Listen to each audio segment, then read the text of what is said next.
que no tienen idea, la verdad. Y todo eso es un cortocircuito, es lo mismo. O sea, tú dices, oye, voy a cambiar una carga, usted lo que piensas, chico el transformador, pero así digo, luego, ¿no?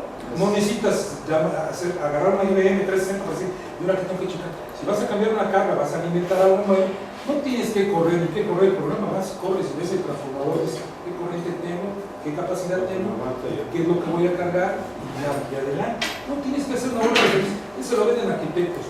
Ese tipo de carga es lo mismo que hacer un cálculo cortocircuito completito, bien hecho, como lo hace el ingeniero. Para mí, el flujo de carga, pues ya sabes que a dónde corre el generador, a la carga. Ya acabaste, se acabó. El flujo va de ahí para allá. Sí, pero también vemos la capacidad del ingeniero, o sea, que está con todos nosotros, ¿no? El otro ingeniero, digo, mi respeto, sí sabe, pero no nos pone atención, hay mucha gente que... Pero no deja de ser un vendedor, el ingeniero no está vendiéndonos nada. Exactamente. Cuando alguien, un asesor, te recomienda una marca, ya deja de ser asesor. El asesor te debe decir, estas son las especificaciones y así lo debes de comprar. La marca, aquí hay 5. Escoge el que más entienda tu idea, y el precio, no va a escoger el más barato ni el más caro. El que más entienda y se ajuste a esas especificaciones, así se compra y es un gran asesor. Pero un cuate que ya te está vendiendo, yo no creo ya. Pues ya está creyendo con nosotros, ya te vamos a tratar de seguir con la transmisión de la otra prueba, vamos a ver qué tal sale esta vez, ¿no? También la vamos a estar monitoreando ahí con la computadora, a ver qué tal se ve y esperemos, ¿no? Después continuamos. Entonces, sigue, por favor. Todo bienvenido, gracias por el apoyo. Adelante, ingeniero. Bueno, buenas noches a todos nuevamente. Bueno, ya casi nos conocemos todos, ¿no? Sí. Mi nombre es Rafael Sánchez y bueno, esta plática es consecuencia de una serie que vamos a tener este año.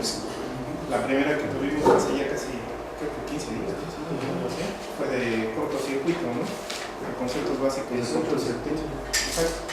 Hace ya 2 semanas, casi 3. Entonces, ahora seguimos con esta parte de lo que viene siendo conceptos básicos de coordinación de protecciones. Aquí lo bajo todo de esta manera porque el tema de coordinación de protecciones es como la ingeniería eléctrica, amplio, totalmente. ¿Sí? Y todavía mucho más. Entonces, aquí lo vamos a acotar solamente a conceptos de coordinación de protección de sobrecorriente. No vamos a hablar nada de diferenciales, nada de distancia, nada de eso, porque eso es otro tema todavía mucho más interesante y todavía mucho más corrupto.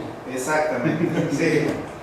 Y aquí yo lo quise acotar también dentro de la protección contra sobrecorriente. Aquí yo traigo un ejercicio para protección de motor, un motorcito de 600 HPs, un 480, está chiquito, ¿no?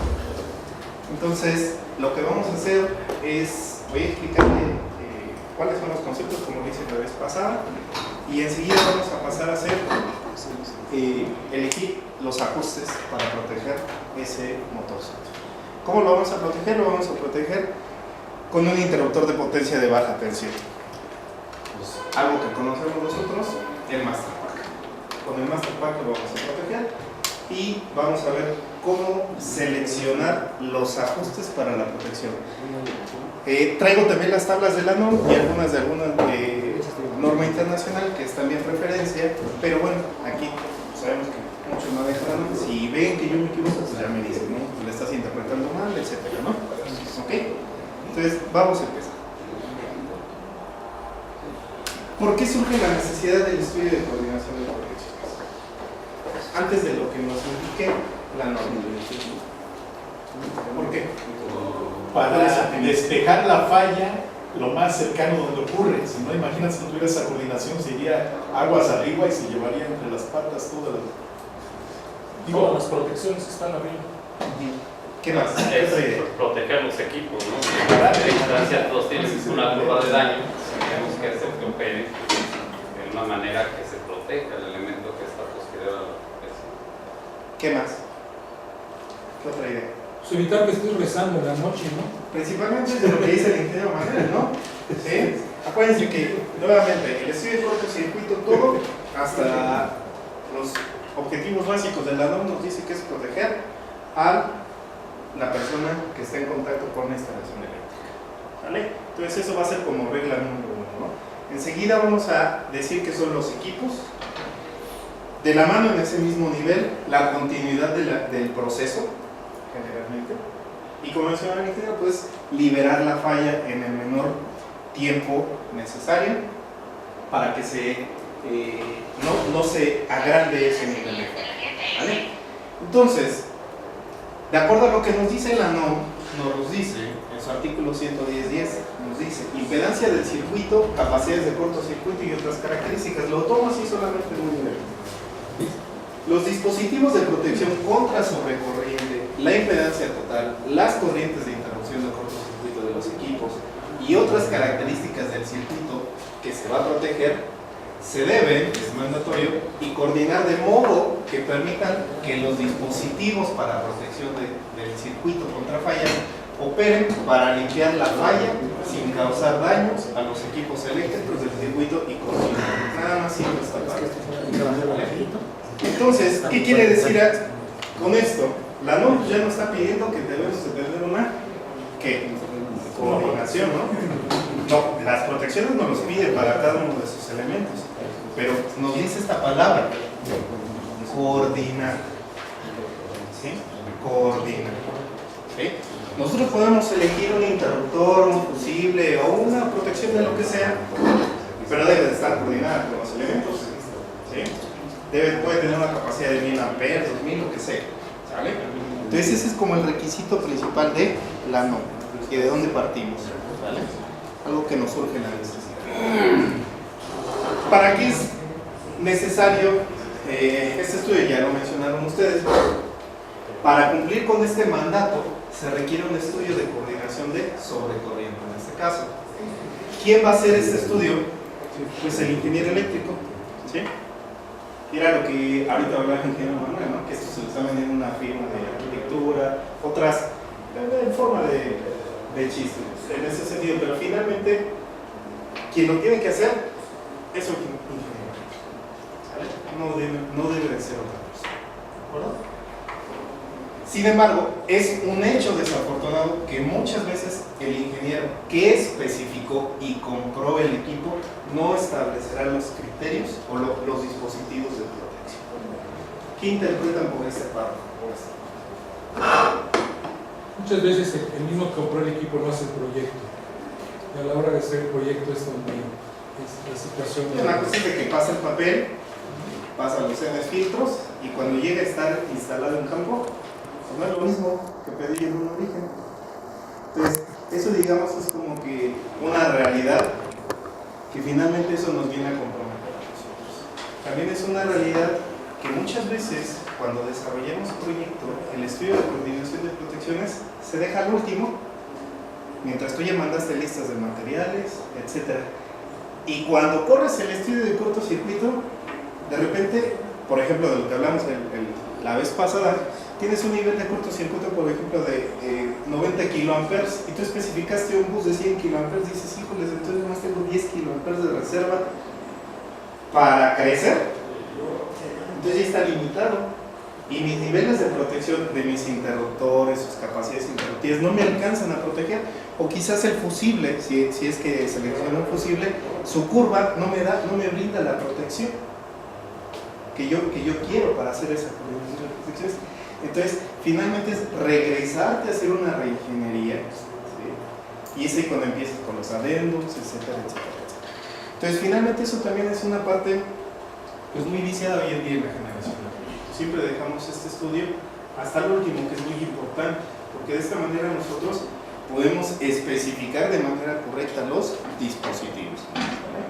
Sin embargo, vamos a ver ahorita que con los dispositivos electrónicos, pues tenemos bastante brío para ajustarnos a las protecciones. ¿De acuerdo?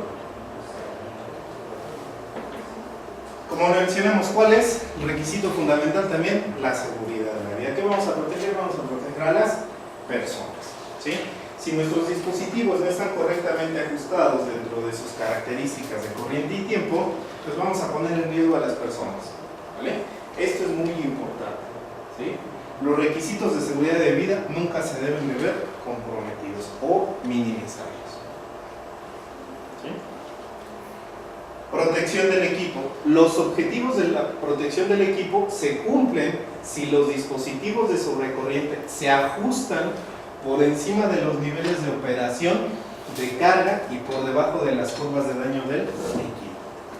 La información sobre daños de los conductores, cables, transformadores y equipos de distribución definen los estándares de equipos aplicables. La información sobre los daños de los capacitores, motores y generadores es específica del componente y normalmente suministrada por el fabricante. Aquí nuevamente, ¿qué les salta a ustedes? Cuando tenemos una licitación pública, ¿qué sucede? ¿Ponemos marcas? No. Y aquí mencionamos, ¿cómo voy a especificar algo que todavía ni sé cuál va a comprar? Nos vamos por precio, es una cuestión, ¿sí? Pero también estamos haciendo una ¿qué? Otra región, estamos retrabajando doblemente. ¿Se entiende esa parte? Puedes dar las reglas de dedo, pues vete sobrado, pero ¿qué tan sobrado vas a estar? ¿Sí? ¿De acuerdo? Y esto es algo muy importante, ¿sí? Basar la protección en el funcionamiento del sistema. ¿Qué quiere decir esto? En un sistema comercial, comercial e industrial, la primera característica para hacer un estudio de coordinación de protección es el ingeniero de coordinación que debe de preguntar. ¿Qué creen que debe de preguntar? Los niveles de cortocircuito. ¿Qué más sigue?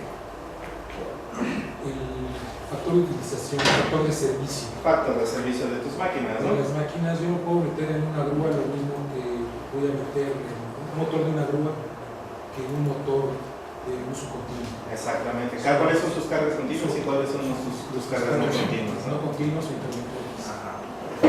Esa ¿Qué puede más? ser otra cosa. ¿Factores de demanda? Factor de demanda. Claro que sí, porque también te voy a proteger contra sobrecargas. ¿Estamos de acuerdo? Puedo, si tú los tienes, compárteme tus factores de demanda, ¿no? O tus demandas en los buses o en los elementos que quieras proteger. ¿Qué más? El proceso mismo. ¿Por qué el proceso mismo? Eso es a donde quería llegar. El proceso permite saber cuáles van.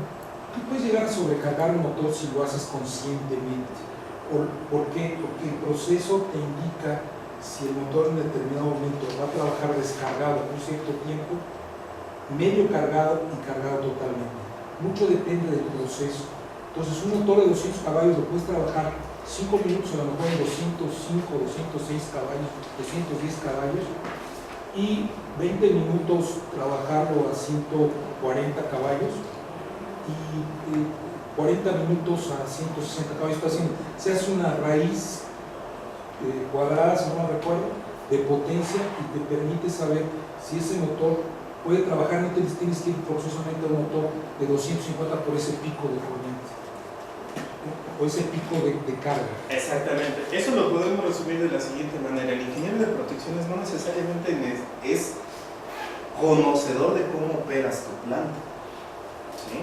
Y eso es algo muy importante, que nosotros nos debemos de sentar con ustedes, los operadores, los que conocen su proceso, y que me expliques, quizás no a un nivel de ingeniería de proceso, no a ese nivel, pero sí a un nivel de ingeniería eléctrica. ¿Cómo estás operando tu sistema eléctrico? Explícame, ¿haces transferencias? ¿Sí? ¿Cada cuánto echas a andar un generador? ¿Sí? ¿Tienes bancos de capacitores? ¿Los utilizas? ¿Realmente utilizas esos bancos de capacitores? Hay que saber cómo funciona tu planta. Lejos de los datos técnicos, hay que involucrarnos en el proceso de la planta, porque de eso depende por dónde yo te voy a dar tu protección. ¿Cuál es tu protección más crítica? Decir, ¿sabes qué? Esos motorcitos de 5 caballos, pues esos ni les hagas caso. A mí me interesa mi motor de 300, 500 HP porque me están moviendo unos rodillos. Esas cosas si se paran, híjoles, ahí sí es otra bronca, ¿sí? O un molino de bolas, lo que sea, ¿vale? Entonces, bajo ese contexto es muy importante conocer el proceso, ¿vale? Manda. Una consulta, también puede estar ahí cuando hay una falla de energía y el equipo se vuelve a reiniciar. podríamos considerar eso dentro de la terminación? En ese caso sí lo podemos considerar, pero tendríamos que manejar en el estudio de coordinación de protecciones escenarios de falla. ¿Sí? Entonces, con base en los escenarios de falla, decir, bueno, ¿cuál es el más crítico? ¿Sí? Si me está diciendo, bueno, es que tengo un transformador de 5 MVAs, ¿sí? De 13.8 a 480, claro que esa energización me va a contar. ¿Sí? Eso me va a contar. Volver a reenergizar. En otro caso también, quizás ustedes me podrán decir también aquí, las personas encargadas de puestas en marcha y mantenimientos, ¿qué sucede cuando yo un transformador lo tengo almacenado? Me lo entrega el fabricante y lo tengo almacenado ahí por 5 meses. Hay que checar el aceite, la rigidez eléctrica del aceite. Si tuviera usted un transformador seco,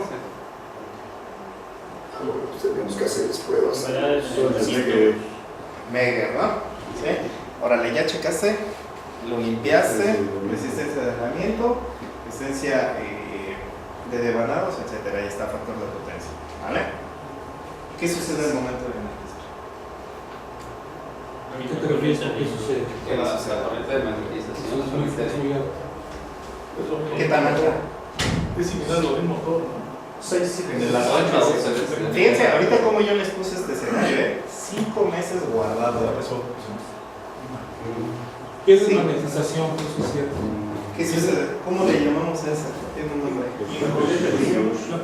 Sí, ese es corriente variable, pero cuando lo tenemos almacenado, cambia su nombre. Hay que, bueno, el nombre exacto ya sería semántica, Sí. no lo tomes a mal. Sí, sí, sí. Este sería semántica. Simplemente lo tienes almacenado y pierde polarización. Y entonces, a la hora que le metes la corriente inicial desde un principio es muy alta. Te causa problemas, tienes que tener mucho. Por ejemplo, no se acostumbra, yo lo hice, no se acostumbra poner los 3 puertos. O sea, dijimos, vamos a anexarlo, pusimos los 3 líneas por fuera. Ajá. Lo anexamos y las líneas brincaban, pero quedaban. Las tuvimos que meter en un tubo, nada más provisionalmente, en un tubo, amarrar las líneas para que se cancelara y así con la misma línea lo logramos anexar. Yo lo conozco, quizás es, como dice Swingle, cuestión de semántica, es arranque en frío. ¿Sí? Yo hago la siguiente analogía. ¿Sí? Y vamos a hacer, es cuestión Sí, de porque semántica. incluso ya las protecciones traen esa protección para arranque el frío. Sí, trae un arranque en frío. Normalmente, bueno, se los menciono que no lo traigo en esta ley, pero cuando nosotros hablamos de un factor, por así decirlo, de corriente de magnetización, o de incluso un transformador, estamos hablando de 12 veces su valor de nominal de placa a 0.1 segundos. ¿Sí?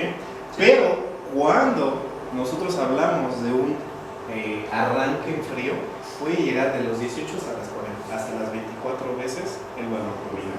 ¿Por qué? ¿Sí? Y es así donde yo voy a poner el ejemplo. Creo que es una analogía. ¿Qué sucede? Hoy en día, por ejemplo, si nosotros dijéramos, pues, ¿sabes qué? Hoy me voy a ir a correr el maratón, mañana. ¿Sí? Porque yo lo corrí hace como 20 años. Ahora, pues sí, pero estuviste almacenado 20 años. Si te vas hoy a correr el maratón, puede que aguantes el primer kilómetro, ¿sí? Pero te vas a exigir. Es lo mismo cuando nosotros almacenamos en el caso del transformador, ¿sí? Como que pierde su condición física, por así decirlo. Que aumenta la redundancia del núcleo. Pues simplemente por el hecho de estar almacenado. Acuérdate que es una máquina. Y está Sí, es una descansando. máquina, pero tiene un acero que ha aumentado, enriquecido en un 3 al 5%. Un acero O sea, simplemente lo tienes que sacar de su estado de inercia, de descanso. Entonces, para sacarlo, ¿qué necesitas? Mucha energía. Mucha energía para sacarlo. Después de ese primer disparo, muchas veces a mí me tocó ver en pruebas que se dispara la protección y están mal tus protecciones. No están mal las protecciones.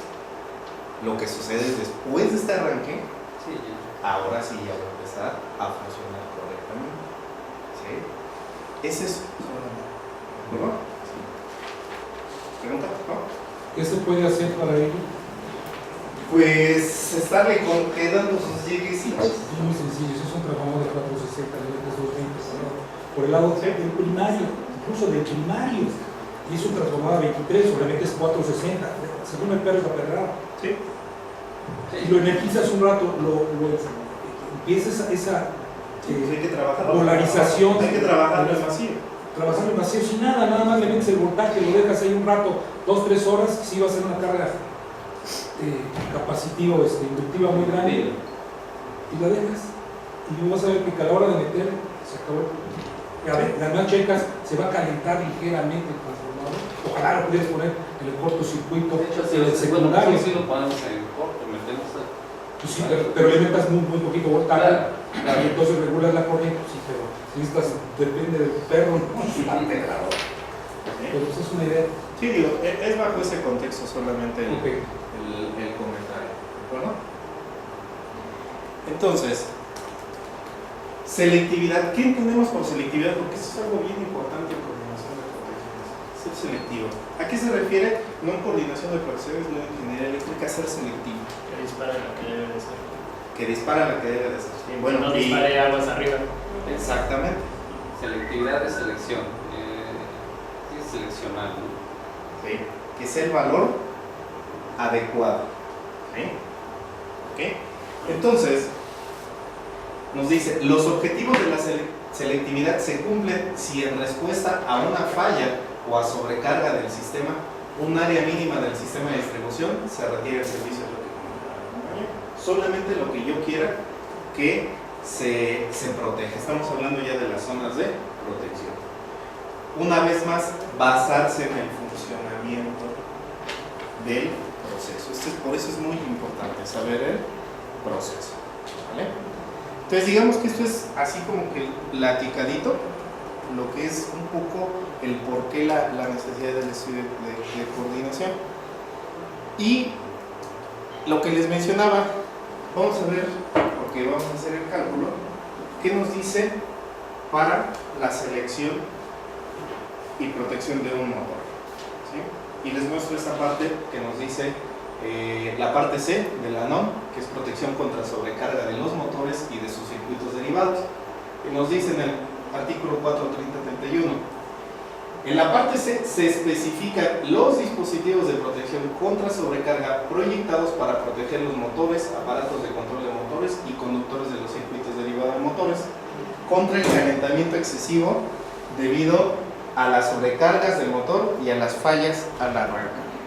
¿Qué les va diciendo por aquí? ¿Qué términos van involucrados? Sobrecargas y arrancar el motor, de las características propias del motor. ¿Qué conceptos salen aquí? Corriente nominal o plena carga. ¿Qué más? Factor de servicio. Factor de servicio. Corriente de arranque también. La corriente de rotor bloqueado. ¿Sí? Entonces ya debemos de tomar esos patrones, por así decirlo. ¿Bien? Tipo de motor, Tipo de motor. Si es motor de vanado, si es jaula de ardilla, si es síncrono, si es patente. Exacto. ¿Cómo lo vas a arrancar? ¿Y cómo lo vas a arrancar? Para hacer el resumen, ¿nos importaba el arranque en cortocircuito en tipo de arranque? ¿Por qué? Porque lo podrías arrancar por ejemplo, con un inversor y el inversor nunca te va a regresar la energía hacia la línea. El inversor no, ni full ni fa. Exactamente, entonces cuando nosotros tenemos arranque por driver, variador o igual a variador o arranque suave, esos motores para aportaciones en cortocircuito yo no los tomo en cuenta, ¿sí? Solamente los que son arranque a presión plena, ¿no? ¿Vale? O mediante otro modelo ya es autotransformador, etcétera, ¿no? ¿Vale? Entonces, bajo ese contexto nos dice también la norma, todos los motores de servicio continuo de más de 746 watts o un HP deben de estar protegidos contra sobrecargas por uno de los medios indicados desde 1 hasta 4. Y nos dice, dispositivo separado de protección contra sobrecarga. Un dispositivo separado de protección contra sobrecarga que sea sensible a la corriente del motor. Este dispositivo se debe seleccionar para que se dispare o debe tener valor nominal no mayor al siguiente porcentaje del valor nominal de corriente de plena carga de la placa de características del motor. ¿Vale? ¿Cómo interpretamos esta tabla? ¿Qué te refieres interpretar? Simplemente no rebasar. No rebasar. La corriente nominal del motor es 100, para ponerlo en contexto, más fácil. Se debe seleccionar para que se dispare o debe tener valor nominal no mayor al siguiente porcentaje. Si estamos hablando para todos los motores que no tengan un factor de servicio de 1.15, Factor de servicio de 1. Exactamente. Tomas del 115%. Tomas el 115%, pero no debe de ser uno mayor. No, claro. ¿Qué quiere decir esto? Si yo pongo 110, ¿estoy bien? Sí. Si pongo 105, ¿estoy bien? Estoy bien porque lo estoy protegiendo contra eso, de acuerdo a lo que me dice la norma, para sobrecarga. Entonces, fíjense aquí cómo ya va empezando. Yo ya tengo un intervalo de selección, ¿están de acuerdo? De mayor a 100, pero menor o igual a 115. Entonces yo me puedo empezar a mover por ahí. ¿De qué va a depender el valor que yo escoja? Muchas veces depende del número de arranques que vayas a tener en un par de horas, por decirlo así.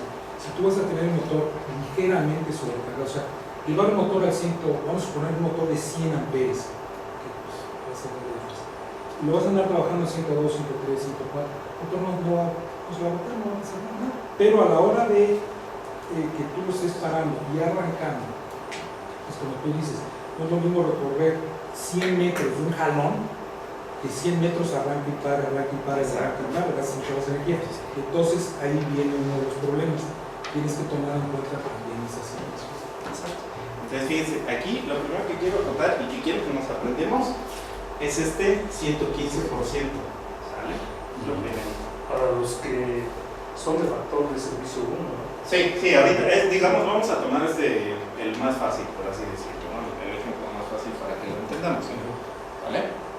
Después, protector térmico. Esto es cuando nosotros teníamos nuestros reguladores de sobrecarga con maquinitas, ¿no? ¿Y qué hacíamos? Pues lo lijábamos para que quedaran brillositos, ¿no? ¿Que estaba bien? Pregunta. ¿Con una goma de borrar? Sí, con una lija no. Con una lija no, acuérdense que las lijas están prohibidas, ¿no? Abrasivos, ¿no? Sí, nada de abrasivos. Entonces era preferible la goma de borrar. ¿De qué tipo de goma de borrar? Pues ahí comisión era de esas que traen rojo con azul, en la parte rojita. ¿Está bien esa qué? Pregunta.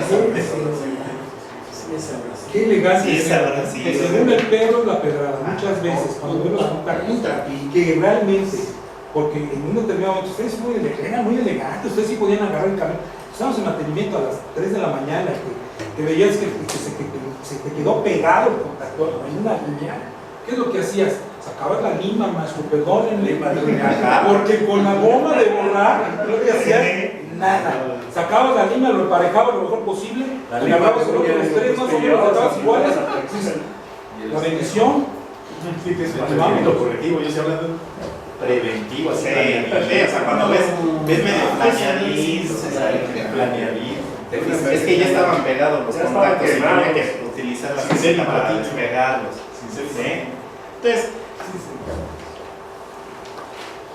cuando yo daba los cursos de mantenimiento les decía a la gente, mira, yo sacaba mi goma factis, la blanca, y agarraba mis zapatas todas chamuscadas, echaba líquido dieléctrico para quitarle primero todo el polvo, etc. Y agarraba mi goma factis, la blanca, no la de no, esa no es factis, para empezar, esa es pélica. La otra, la que es amarilla, ándale, esa. La misma. Entonces le empezaba a quitar a los contactos y se les quitaba, ¿sí? Y caía así en la borona. Y la gente se quedaba sentada de que con una goma le quitas, con una goma le quitas. ¿Y cuál es el contexto aquí? Que tú no dañas, no le quitas superficie de contacto a tus contactos, a zapatas o lo que sea. Es muy sencillo, ¿sí? Entonces, bajo ese contexto seguimos el otro. ¿Cómo va a ser el ajuste entonces ahora para el protector técnico de esos relevadores de sobrecarga? Igual no más del 30%. No más del 30%. Aquí subió, estamos de acuerdo. ¿Por qué creen que sea el 130%? Le das el 15% más de tareas de las. ¿Pero por qué?